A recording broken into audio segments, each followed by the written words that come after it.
Okay, we're going. Hello, and welcome to Automation and AI in Advertising, Part 2. So, completely different set of panelists from yesterday. We've got a completely different chat for you. We will pick up some of the themes that they talked about yesterday. Before we kick off, gentlemen, why don't you introduce yourselves? Aurimas, let's start with you. Sure. Aurimas Girčys from APG Media. We are performance marketing agency operating with headquarters in Lithuania. And our clients are companies that either want to sell more via their e-shops, or they are B2B businesses that need more leads, to generate more leads. Excellent. Jonas? Thanks. Jonas from Sweden, Stockholm.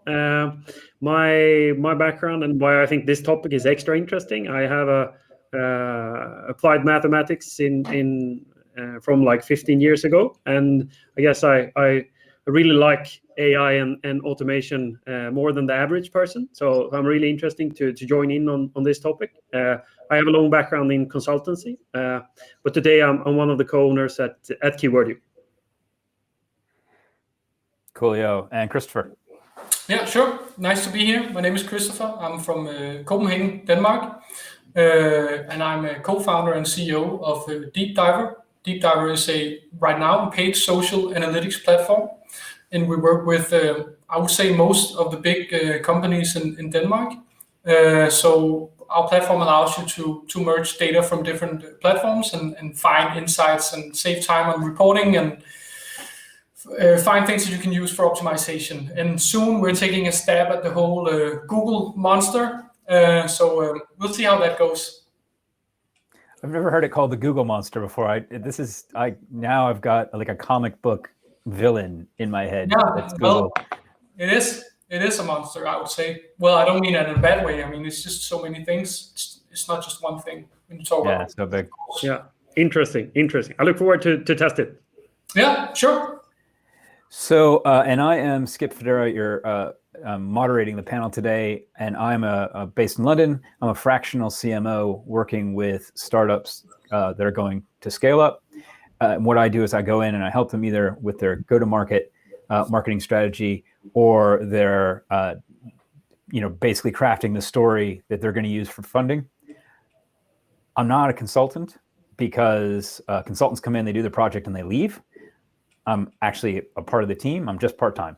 So like any good CMO, I took the word part-time, rebranded it, called it fractional, and here we are. So we've got Stockholm, we've got Copenhagen, we've got Lithuania, we've got London. Just to get people awake and get you organized, go to the chat, tell us where you are right now.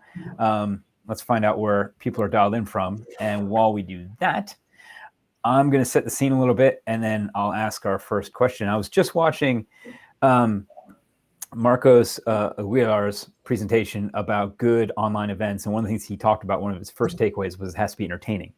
Now, this panel's discussion is going to be entertaining. That's our goal.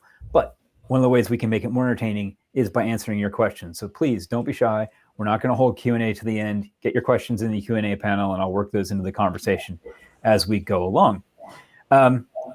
While you're doing that, if you saw my session earlier, as I touched on, one of the first examples of AI, well, actually machine learning, and we'll discuss that in a second too, in advertising was the development of uniform marketing measurement.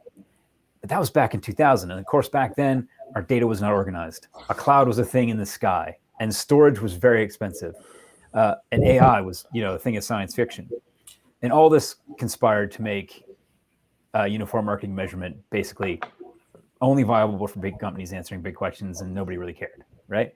Fast forward to 2021, and we've sorted out our data mostly, I think. Everything in marketing is a cloud. You can't be a trendy marketing platform if you aren't a cloud. And this is fascinating. So the cost of a terabyte of data in 2000 was $15,000. It's now down, based on an Amazon search I did yesterday, to $80, and you can fit it in your pocket. And pretty much anybody with an internet connection can start to play around with pre-built AI tools. So we've completely changed the landscape in the last 21 years. So gentlemen, as a way to kick us off, if I asked 10 marketers to define automation and AI, I could probably get 10 different answers. So what's your definition? But yeah, let's start there. What's your definition? You know what? Let's go in reverse alphabetical order. So Kristoffer, why don't you go first? Sure thing. Well, first of all, I don't have a developer background. I'm not a mathematician or statistics expert. So my background is in marketing, and so my knowledge about AI and machine learning is based on that. Just to say that, so the way I see it, at least, automation is just rules that you set up. It's not smart or clever in any way. It's just you decide that when A happens, you need to do B. When your cost for something increases too much, turn off that campaign. When the campaign ends, send this report. Whatever it is, those types of things, that's how I would define automation, at least. When we talk about AI, which is perhaps a bigger thing than machine learning, it's about the ability to train itself so that it can learn from itself when the right time is to turn off that campaign or send that report or whatever it is. And I know there are a million other examples that are much, much better than what I just suggested. But I think that's like the core difference is whether it's smart or not, I would say. That's a good answer. Jonas, do you have anything you want to add to that? No, I agree. I think it's a great answer as well. What I think, of course, there are. If you look at it from like, well, I meet a lot of marketers, and I think that there's definitely a split here. Like, there's a lot of people that are excited about it, but it is also a lot of people that are actually scared about it because they don't really understand what is actually happening. And I think in terms of pure mathematical terms, what is actually happening behind the scenes, right? Do you understand the physics behind it? And is it pure logic, or is it just taking a lot of data points and then make an equation to try to fit that? And I think the better people become on explaining it in simple ways, I think that's important. For me, it's about, I go with what you said, Kristoffer. A system that learns and improves itself. I would say that's the essence, if you ask me. Okay, excellent. Aurimas, anything to add? Yeah, maybe a couple of things. So one point is that let's say I would sort of split the definition of automation into the platform-based and the cross-platform-based.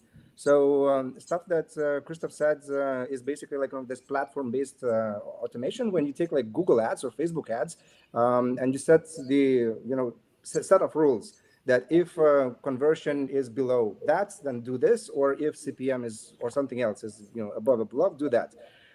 Then I would add additionally the cross-platform automation as an example, and I would say that look, there are things or features when if the user, let's say, is scored as a gold or platinum level of engagement personality within the site, then additional elements from other sections are happening, like push notification comes, or the let's say the user is added to Facebook ads custom audience list or something like that. So it's just a couple of elements in automation within the platform, and that's like basic automation. Then there's slightly more advanced one, which is cross-platform, cross-tools, cross-solutions, but it's still basically if-else elements. And from automation, or like from artificial intelligence, it's what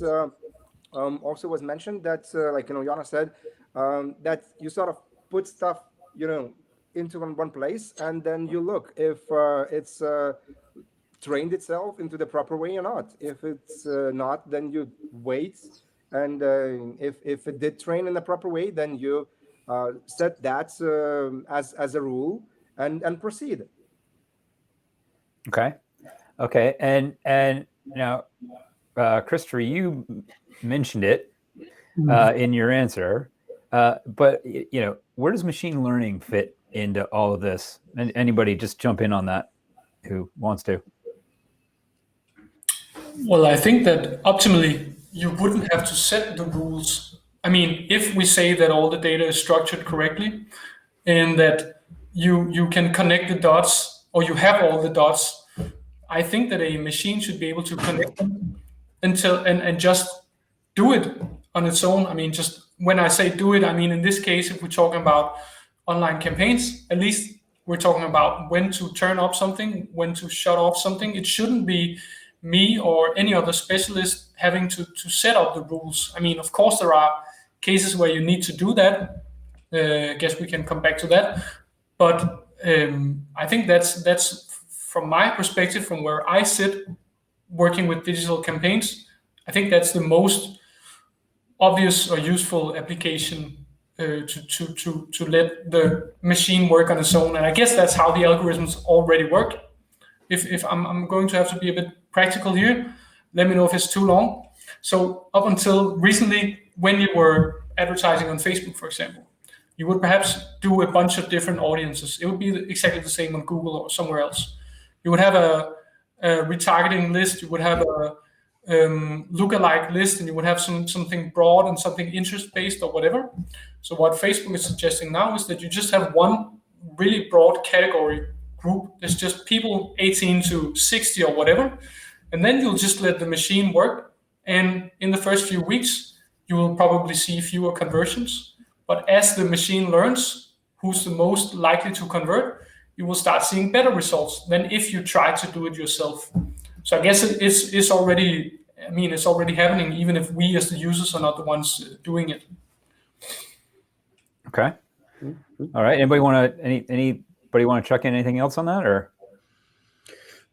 Yeah, I think what I think is and if you look at, like, because there is also, if you say, okay, let's talk about AI and machine learning. Machine learning is just a subset within the AI space, right? And for example, like you mentioned, Kristoffer, like within Facebook, for example, like having machine learning algorithms that are specified on categorizing creatives, for example, then you can apply that to all your Facebook creatives, and you can categorize all the creatives that you have, and you can connect that to cluster different ad sets that you have. So maybe you can find different patterns that you wouldn't find just looking at Facebook Business Manager, for example. So what if every time you have a smiling face on your picture, your click-through rate is a lot higher, right? Those could be really interesting things, and just adding that as a layer, which is quite, those things is pretty much drag and drop functionality to categorize creatives or pictures. You can probably just Google this to find, can you identify a cat in a picture, right?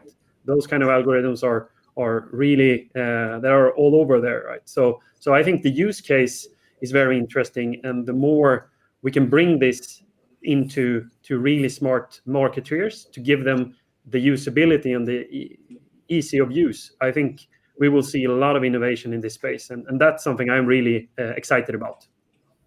Okay. So what I'm hearing you both saying is that you've sort of got, so automation is I write the rules, if then else, as was stated. Machine learning is really optimization to a goal, right? So the system is automatically trying to maximize, or minimize the cost per lead or cost per click, or maximize downloads, or whatever it is. You set the goal, you tell it what the goal is, and it optimizes to that. And then artificial intelligence does both. It figures out the best goals, and it figures out what the rules are to optimize towards. Is that a good picture? Is that a good summarization, you think? Yeah, and it doesn't always have to be about optimizing, like clustering, like getting insights into, for example, just categorizing the different creatives, right? That maybe by itself doesn't have to be, it's not an optimization problem. It's just to okay, can I put 5 labels on each creatives that we have in the whole ad account that we then can use? And then of course that subset problem will be important in the bigger picture of optimizing the whole account, maybe, for example. So I think that's just a subset of machine learning algorithms that can help you to be a better marketeer as well. But it's not an optimization part. I don't know. Sorry if it's but no, that makes perfect sense. But what you're saying is, so the machine would create the categorization based on attributes that are actually driving response versus 5 random attributes that I, as a human being, could come up with. Right. Exactly. So I might be picking the wrong attribute of the creative, either the copy or the image. Could be, and like you said, it could be other attributes. Like it could be colors, have like background colors. It could be people. It could be cats. It could be dogs. Or it could be pure product pictures. Of course, like you have the creatives probably already have in the product name, right? The product itself, right? There is a lot of ways how to present creatives, and that's just a subset of use case for machine learning that I think is interesting as well. Okay. What about you, gentlemen? The other two of you, Kristoffer and Aurimas. What are some other interesting use cases that you've seen, or you're working with, or that you'd like to work with? So, I would say that probably one of the probably easiest and everyday examples of machine learning is smart campaigns, like the ones that Google is running. So they are both beneficial, and they are, to every single marketer, they're also slightly problematic because it's a black box. Nobody knows what's inside them. Like nobody knows how they are optimized. They do perform. That's true. That's that's nice. But on the sad side of the story is that we have no idea how they are optimized and how we can help to improve them. The only thing that I know is that we need to add additional data points. So the more data points there are, the better the results are. But that's it from the marketer side, and that's slightly, to be honest, a little bit scary. Like, what do we do? How do we, live in this world when, all you need to do is shuffle more data? Yeah, that's I think that I want to dig into that black box piece in a little bit more detail in a couple of minutes. Kristoffer, before you answer your good examples or use cases, folks, anybody who's on with us today, there's 32 of you. So if you have any good use cases you want to share, stick those in the Q&A or the chat, and we'll get those into the discussion as well. But Kristoffer, what are some of your favorite use cases at the moment? Well, I think at the moment, I think for many years, probably as all of you, I think the impact of AI, at least on the user side of things in digital marketing, has been overstated quite a bit. The platforms do stuff themselves, as we already talked about, but from the user perspective, I don't feel like there are that many really good cases. And I'm not trying to sound old school here, but perhaps I will now. I don't think that I agree that applying AI to the creative side is a good idea. I believe in how brains grow, Byron Sharp logic. I believe in fame and in those types of big, bold campaigns where it's touching emotions. And I think I'm not a big fan of applying science, this type of science, if I can call it that, to like optimizing creatives. I think it becomes very like, you get more clicks. Is there any correlation between what people actually buy or whether they remember you a year from now or whatever it is? I don't personally think that it has a big role to play at the moment in the creative side. But I'm sure that it will grow. I'm sure that it will be hugely popular and many people will do it. And I understand why, because you can create a million different copies of your ads in a few minutes. But I think what builds brands is that we have a shared opinion about what it is. And I think that requires us to see the same things and experience the same things. So I know I didn't really answer your question. No, but you kicked off the discussion, and that's just as good. Aurimas, go. It's a very interesting point that you raised. Like today, in one of the presentations that were delivered, there was an idea presented, of Nike, how Nike is an amazing brand which is able to run multiple branded campaigns across multiple countries and at the same time, and everybody knows that it's Nike. And what Kristoffer just mentioned sort of reminds me the point that where are we heading, and I think we're heading towards the section where there's going to be this advertising marginalization. So basically it means that everybody is going to be able to run, I'm not saying that perfect, but close to perfect ad campaigns, which will be very similar. They will not be creative or magical. They will just be above average, and that's the sad part. Not the one that is like Google's black box or something decided things or rules, but the fact that nobody is really having an incentive to be mega creative. Everybody will have this mega incentive to be just good enough, and that's bad. Yeah, that is. Perhaps. Sorry. Go ahead. Well, I feel like the tide is changing, or that there is becoming a better balance between the tech people and the brand people, if I can just put it up like that. I mean, not that they're opposites, but based on what you're saying, I think I see quite a lot in our industry, a lot of people saying that, okay, perhaps personalization isn't a good strategy, at least not on the creative side. Perhaps it's more about the contextual environment or whatever it is. So I'm not really sure that it's going to end up like that.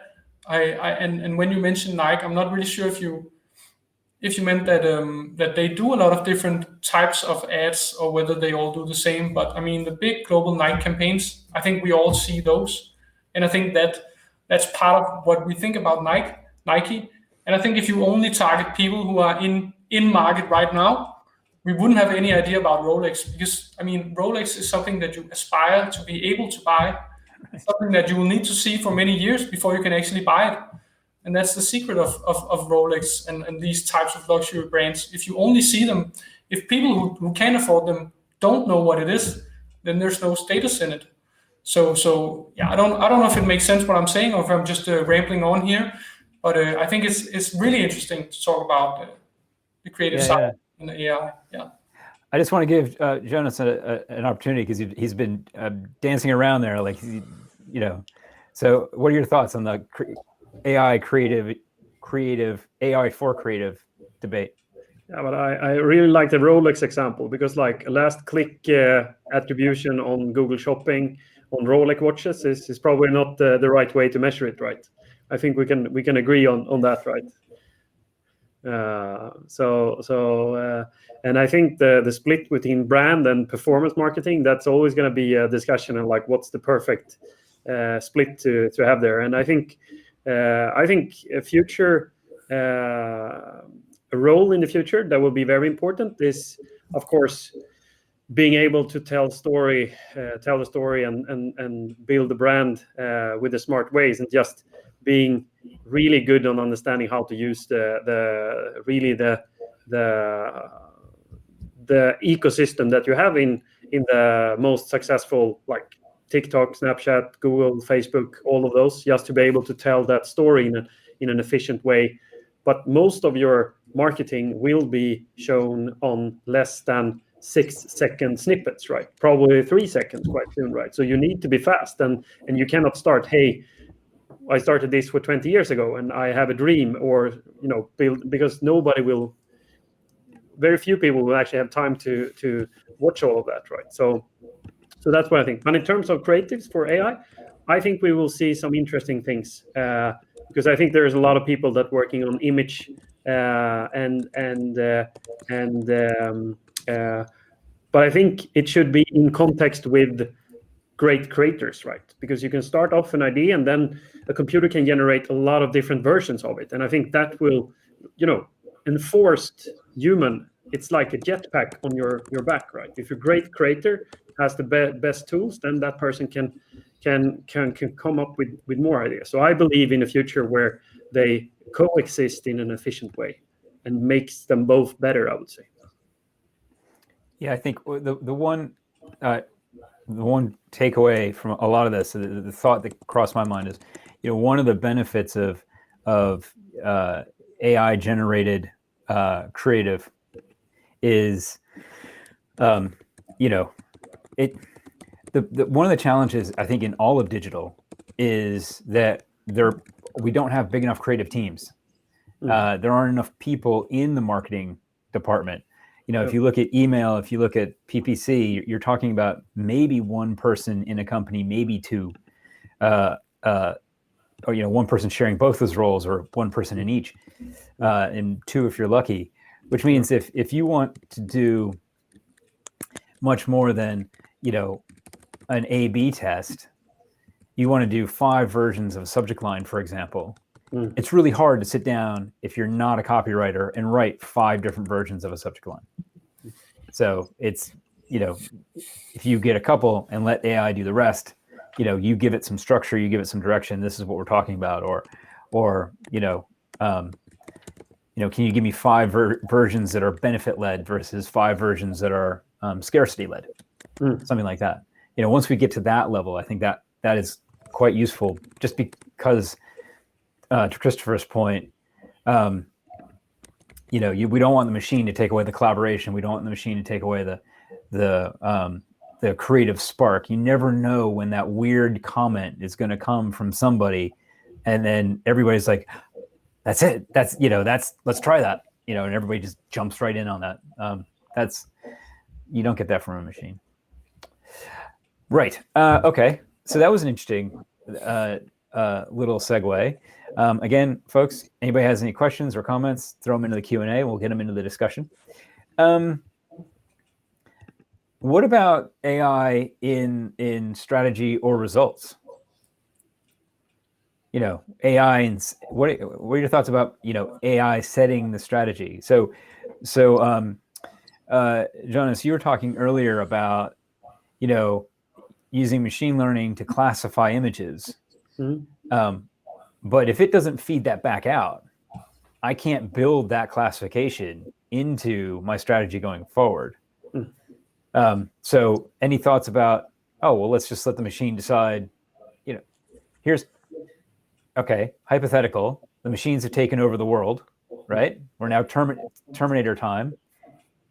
All you do is tell it what the budget is, and you let the machine do your entire media buy based on it can't spend more money than you told it to spend, but do you let the machine do the entire thing?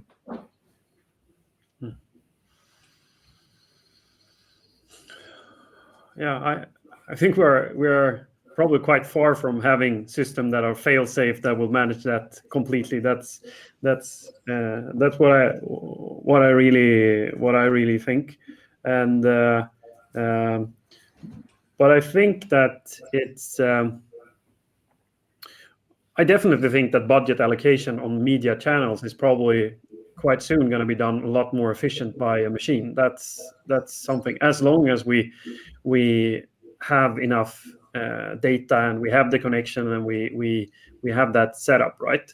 And I think we're quite close to that point for when that is efficient. That's just what I think in terms of where we are today. There's a media agency in Denmark called Blackwood 7. Work with some quite big companies in Denmark and around Europe. And what they have done is they built a machine, I think it's called Hamilton. So all clients, so actually they have that part at least where it ties into all the media channels, and then of course some of them can't be bought programmatically. I mean, you can perhaps buy a bit of an online streaming thing. You can't buy TV campaigns and cinema campaigns and stuff like that. But then it informs the media planner's job and tells them when to phase out something and increase something. And then it buys all the ads that it can buy itself. And then they have consultants on the side who then, helps it manage or speaks with clients. So, I mean, some people are trying that and they've been quite vocal about that. Whether it turned out that it was actually a better job than what a human could do at the moment, I don't know. But at least I'm sure that those types of roles, media planning stuff, budget allocation, agree with Jonas there. That's something that can be done more effectively by a machine than by a human. In terms of the strategy setting, I think it's hard to imagine what the future holds, because obviously it will probably end up like that, with machines just getting smarter and smarter. But at the moment, I can't really see how that shouldn't be placed on a human's head to do that. That's just my when you said strategy, my gut feeling was it doesn't sound right. I think. Well, that's a strategist, and I hope not.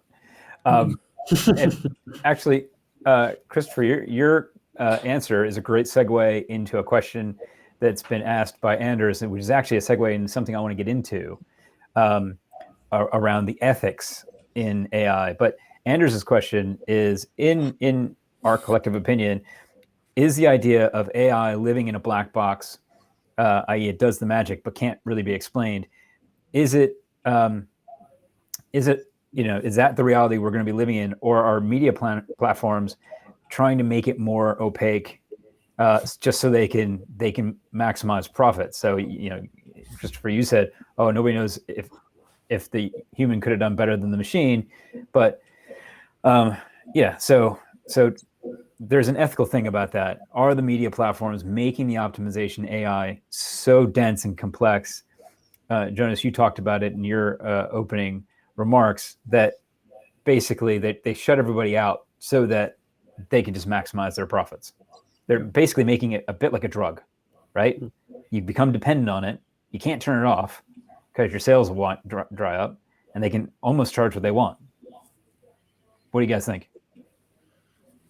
Aurimas, you've been quiet for a second. Why don't you go? I think that's there are two sides of that story. So the one, I would say that it's a likely outcome. It's a likely outcome, of course, that maybe there's a chance that platforms are intentionally trying to make this a black box. Of course, there might be an option like that, but probably the true reality is that maybe it's maybe those rules are really so complex that it's mega tough to answer them and explain them. As an example of that is this association rule, which we applied to one of our clients in I think a couple of years ago. So we ran through their Google Analytics account. We saw that once the users purchase two things, they are intentionally or they're likely to make a purchase the third one. So basically, by understanding that, we pre-built this sort of the incentive for the user to purchase the second thing, which was in the association, and we tested whether that would encourage people buying or purchasing the third one as well. So the outcome was yes, of course, it surprised us all, but it really did work, and this encouragement of purchase the second option, the second product, also encouraged the people buying the third one. So is this something that's mega magical, and cannot be explained? No, it's just like a set of rules.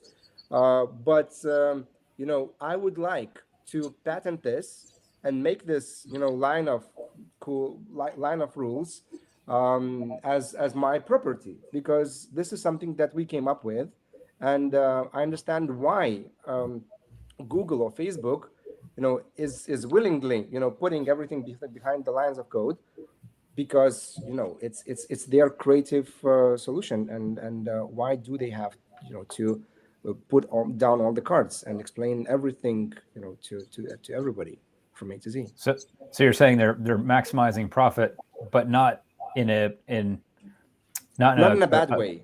Not in a bad way. Not in an aggressive way. That's not the word I'm looking for, but you know what I mean. Jonas, Kristoffer, what do you think? Well, I think that if I'm the AI skeptic here, I don't know if you can be an AI skeptic, because of course it can do a lot of things that I can't even imagine. But I agree with the sentiment of the question. I think part of it is to make it sound magical and to make it not understandable for us. I think if we just for a second, talk about Cambridge Analytica and all that talk of hyper personalization and all these things that they could do. I mean, it doesn't to me sound like an effective strategy. I think, of course, just building on rage in an algorithm-based place, perhaps that's what drove it. I don't believe at all in all of that. That the hyper. What I'm trying to say is, I think there's a lot of talk about that it's some sort of magic thing that we can't understand, and I think the reality is that it's more simple than that. What I do want to say though is that I have myself and seen a ton run experiments of like true A/B tests where it's you have a control group and another group. One where you just took a really broad audience and let the platform decide on its own who it wanted to target to try and gain maximum conversions based against something that a human set up with different target groups and stuff like that. And the algorithm did win in many of those cases. So of course, I mean, they have, I don't know how much money they spent on AI in these huge corporations. So of course they can do some stuff, but to some extent, I agree that of course they're trying to maximize profit and make it into something that's totally unique, so that we can't understand what it is. Yeah. And the way I see it, it's just honestly, it's just math in the background. And for example, if I take another example, like it's, when it comes to, if you look at, if you would do like a basic physics course when you were studying like high school, then you have an equation to describe if I would throw this on a field, right? You have an equation that describes that thrown over the field. Just setting up that equation with AI, then you would just ask 1,000 people to throw this over the field, and you would record what was the velocity in the beginning when I released it from my hand, how far away did it land, and then AI will just build an equation that will try to describe this based on all the experiments. But for this case, I just know the equation. So then we can just write that down from the beginning. So I don't think there's actually, it's just when you have really complex system and it's not easy to describe the physics behind it, then the other approach is just to, okay, let's do this 1,000 times, see what we can learn from it, and see if we can describe this with maths, and that's just actually what is happening behind the scenes, right? And of course, well, for most people, you probably need to study math quite long to actually go in and see, okay, what is actually happening and what's the difference between the different equations. But I don't think it's just how that is built from behind the scene, and that is how it's built. But understanding that's the equations are there and they are put up, but it's complex system. If you have an e-commerce shop with 100,000 products selling into 10 countries with a big marketing spend, that's a really complex system to describe, and there's not one equation to optimize profit for it. But of course, these big companies that build these, of course, they have a profit interest as well, right? So in their equation, how to set up this, there is a goal actually to make sure that they are making money as well, right? So it's there's many aspects of why the equations look like they do and why they are built like they're built, I think. That's, that example of, throwing the ball across the field and, working backwards based on all the data to an equation is probably the best example I've heard ever about AI, and it just put it in such real terms, because you start to think about that, and there are so many variables even in that simple example, right? You've got air temperature, you've got relative humidity, you've got wind, you've got those are just three I can think of off the top of my head. The velocity as the ball leaves your hand, the rotation on the ball, all that kind of stuff. All of a sudden, all those things matter, and it suddenly gets really complicated really quickly, and you can kind of get your head around that. So we're down to 5 minutes till they cut us off, and having done this, I can tell you they will cut us off. So just to wrap up, where do you think we are with AI today? I mean, what's buzzword, what's reality, and what do you think is realistically possible in the next 5 years in about a minute and a half? Let's start with Aurimas. Why don't you go ahead and start first? Okay, so machine learning definitely is not a buzzword anymore. Machine learning is just, a part of our digital marketing solutions. Automation, definitely not a buzzword anymore. It's something that's real. It's like, it might have been a buzzword a while ago. Now it's just, a thing that we either choose to select and use or choose not to select and use. Regarding artificial intelligence, I know that machine learning is a part of that. So, you might call it, that it's here, but the real advanced artificial intelligence, the one that incentivizes the users to keep spending more and more and more every day, it's still coming. And it's still not a thing today. It's a matter of thing, maybe 5 years from now. Okay. Jonas? I would say no code. So bringing the power of AI to everybody is something I'm really excited about. And you can search for this yourself after. Look for actions on Google. That is Google's way to bring the power of voice assistant to everyone. And you can probably, based on 30 minutes on a tutorial, you can build your own speech to text app on your Google Voice speaker at home, right? And I think, text to speech is complex, requires a lot of machine learning and AI to get it to work. But with this, you can actually do this for free and you can play around with it. So the no code enables a lot of people to actually use it and build use cases and do smart things. And I think we see that in so many areas. So that's no code. I'm super excited about that, to see all the innovations that will come from it. Fantastic. Kristoffer? Yeah, I totally agree with what Jonas just said. I think that's very true, and I'm that part I think is a really strong use case for a lot of people, democratizing a lot of things because everyone can build it. I do think though that we tend to think that things will happen faster than they do. I myself, perhaps 6 years ago, at a presentation I did, was saying that next year 50% of all searches will be based on voice, because it was based on some global study that our company had done. And perhaps I believed it then, I don't know. But anyway, I think we tend to always think that next year or the year after, things will be completely different. Now we work with these platforms for 15 years or something like that, and it just doesn't happen that fast, I would say. So I think it requires a bit of a longer perspective than just 5 years, even though I know technology happens fast. So I'm not sure in 5 years it will be so very different from what it is today, except that there will be a bit more tools that can help you restructure your videos, suggest new copies, those types of things, merge your data in other ways. But besides that, I don't think it will be that different. Well, I hope not. Or maybe I hope it is. I don't know. I'm not sure where I sit on this. No.